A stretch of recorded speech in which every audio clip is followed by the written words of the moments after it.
Akkam jirtan? Har'aan tana waa'ee istirookii irraa haasofna. Istirookii wanti jedhamu kuni naannoo keenyatti faalii jedhaniin. Faalii jechuun nama tokko fakkeenyaaf namni fayyaa qabu tokko namni umriin isaa ga'eessa ta'e yookaan manguddoo yeroo baay'ee manguddoodha. Yoo harki isaa, miilli isaa, harkaa fi miilli isaa ispeeshaalii kan cinaa tokko yoo kan irratti laamsha'u ta'e ufumaaf jechuudha. Osoo homaa hunda'in lafumaa ka'eetuma yoo kan irratti laamsha'u ta'e naannoo keenyatti faalijii jedhanii faalijiitu itti bu'ee yookaan qabbanatu samiidhaa itti bu'ee jedhaniiti kan amanu hawaasni. Mee yaadni kun hangamta akka sirriidha? Naannoo keessanitti hoo maal jettaniiti kan yaamtan? Koomeentii irratti barreessaa. Viidiyoo kana daawwadhaa hubannoo gaarii irraa argattan. Istirookii jechuun dhibee hidda dhiigaa gara sammuutti dhiiga geessu tuquudha. Dhibeen kun kan mudatu karaa lamaani. Tokkoffaa yoo hiddi dhiigaa gara sammuutti dhiiga geessu ititaa dhiigaatiin cufame yookaan immoo hiddi dhiigaa kun mataa isaatiifuu citee dhiiga geessuu dadhabeedha. Gosti istirookii kan dhiigni hidda dhiiga sammuu keessatti itituudhaan dhufu kun iskimik istirook jedhama. Innis garee lamatti qoodama. Mee dhiigni sammuu keessatti osoo hin taane yeroo biraattuu yeroo qaamni nama muramee nama dhiigu akkamiin ititaa waan jedhu gabaabsinee haa ilaallu. Uumaadhaan yeroo waa nama muranii qaamni namaa dhiiguu eegale garee dhiigaa keessaa kan pilaatiliitii jedhaman bakka dhiigni dhiigaa jiru sanitti walitti qabamuudhaan pilaatiliitiin asitti aktiveet ta'uudhaan jijjiirama qaamaa godhatu waan akka qoree kana fa'a jechuudha. Kun immoo wal keessa jijjiirama raaflii waan akka gingilchaa yookaan meeshii wayii waan uumaniif seelii dhiigaa kan biraa bakka sanitti akka san keessatti jijjiiramuu godhanii kun immoo akka ititaan dhiigaa yookaan kilootiin uumamuu godhama jechuudha gabaabumatti. Istirookii keessatti wanti kun yoo raawwate rakkoo guddaa namatti uumaa jechuudha. Maaliif dhiigni akka gara sammuutti hin yaane waan godhuuf namni qaama isaa sochoosuu dadhabii fi dubbachuu dadhabuu fuulli dhabuu harka fi miilli gara tokkoon jiru irratti laamsha'uu waan akkana waan fiduuf rakkoo guddaadha kun. Istirookiin dhiigni hidda dhiiga sammuu keessatti itituudhaan dhufu gosa lamatti qoodama. Iskimik istirookiin kun jechuudha. Kan duraa imboolik istirookiidha.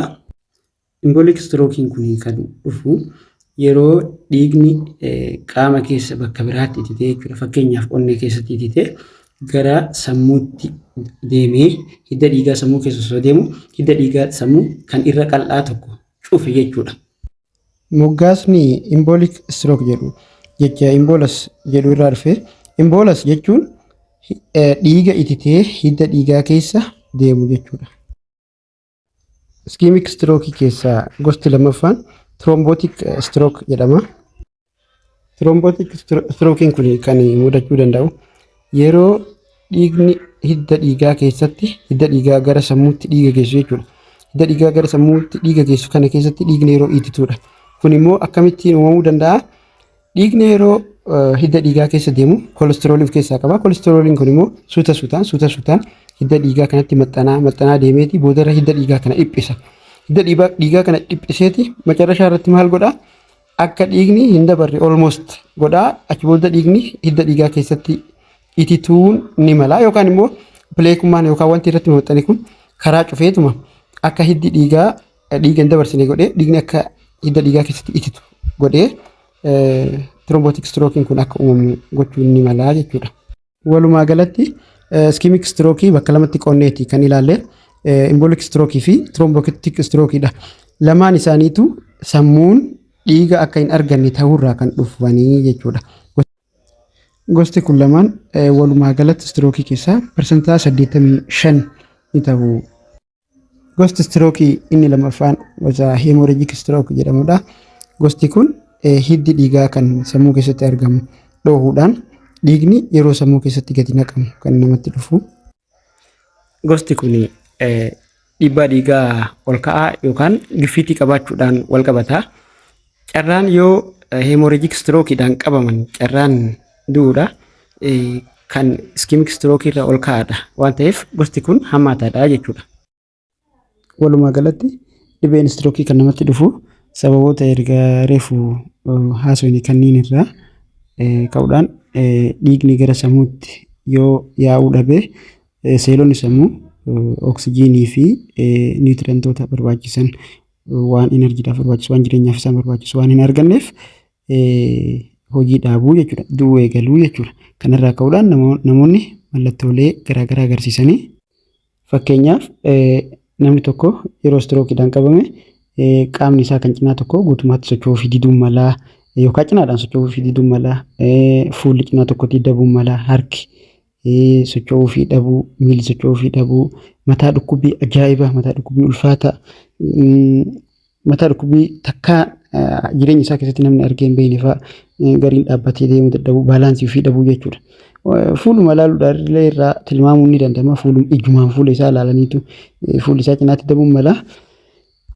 Namni tokko dhibee istirookii kanaan qabamuu isaa kan beeku haakimni eegaa laalee qorannoo barbaachisaa erga godhe booda dhiyeenya kana namni firaa tokko dhibee kana dhukkubsate ogeessa aadaa kan fayyaa bira dhaqee biratti yaalamaa ture. Maal godhaafii ture? Fakkeenyaaf miila fi harka irratti naaffatisan irratti dawaa waraanaafii ture ogeessi aadaa kun. Naannawa Harargee lixaatti dhibeen kun istirookiin kun faalii jedhameeti hawaasa biratti kan beekamu.